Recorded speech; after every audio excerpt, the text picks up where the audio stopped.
Now everything makes sense in Kimetsu no Yaiba. Why does Tanjiro shout Akaza's name in the final act? Was it an act of honor? What would have happened if Tanjiro had attacked Akaza from behind without him noticing?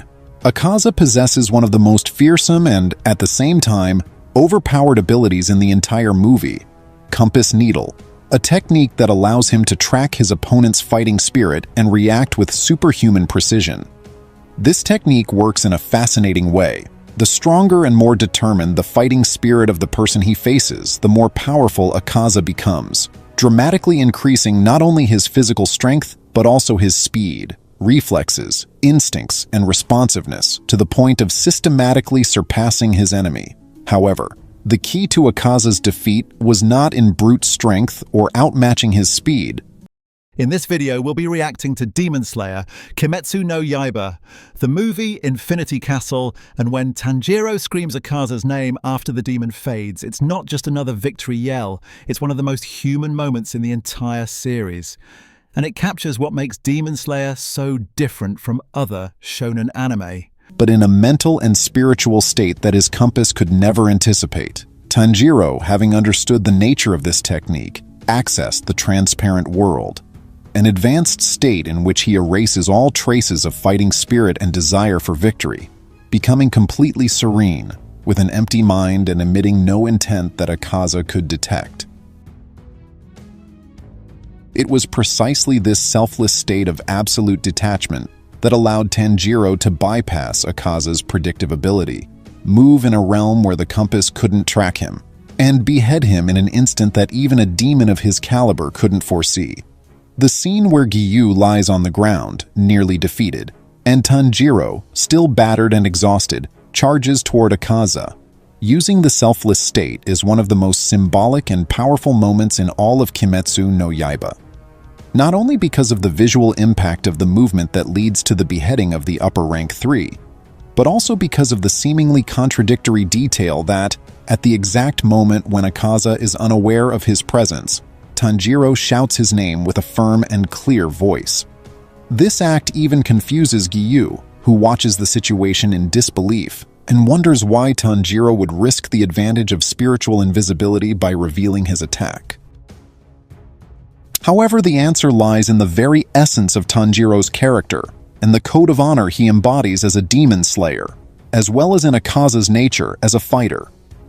Throughout his existence as a demon, Akaza showed deep contempt for cowards, those who avoided fair combat or dared to attack from behind. As for him, true value lay in facing a strong opponent head-on. If Tanjiro had ended him silently, taking advantage of the oversight provided by the selfless state, Akaza would have felt a final humiliation, a defeat tainted by shame, unable to recognize Tanjiro as a true warrior, but rather as an opportunist. I would even venture to say that without that small but decisive detail of Tanjiro shouting Akaza's name before delivering the final blow, the entire story would have taken a completely different course. That moment, charged with symbolism, is what allowed the battle to conclude with the defeat of the upper rank 3. In the movie, we clearly saw that, after being beheaded, Akaza still had the ability to regenerate, and in fact, his body began to do so automatically, something that, under normal circumstances, would have allowed him to overcome even that desperate situation. The only reason he didn't was because, in his mind, the purest and most human memories of his past life were awakened, especially those of his beloved Koyuki, who asked him to stop fighting, to halt his path of violence. That plea, combined with the respect Akaza felt for Tanjiro for defeating him head-on, led him to accept his end and self-destruct instead of returning to the fight. Tanjiro doesn't celebrate killing Akaza, he mourns him. That shout is grief, not triumph. It's his way of recognizing that even a monster like Akaza wasn't born evil.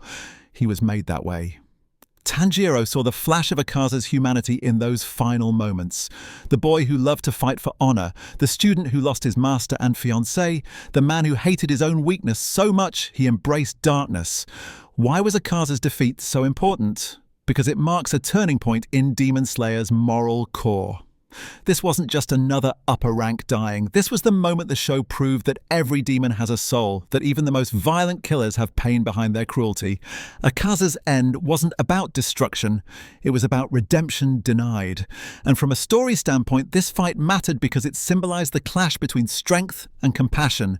Akaza fought to prove strength was everything, while Tanjiro fought to prove heart was stronger. Tanjiro didn't just defeat Akaza physically, he broke his philosophy. That's why Akaza's memories rush back, and that's why he accepts his end. Because Tanjiro's humanity reaches the part of him that still remembers love, purpose, and honor. Akaza's defeat wasn't the fall of a villain, it was the liberation of a lost human being. And that's what Demon Slayer does better than most anime. It makes you feel for the enemy, even as they die. So when Tanjiro cries out his name, it's not anger, it's respect. It's grief for a soul that finally found peace. Too late. Hope you enjoyed. See you next time.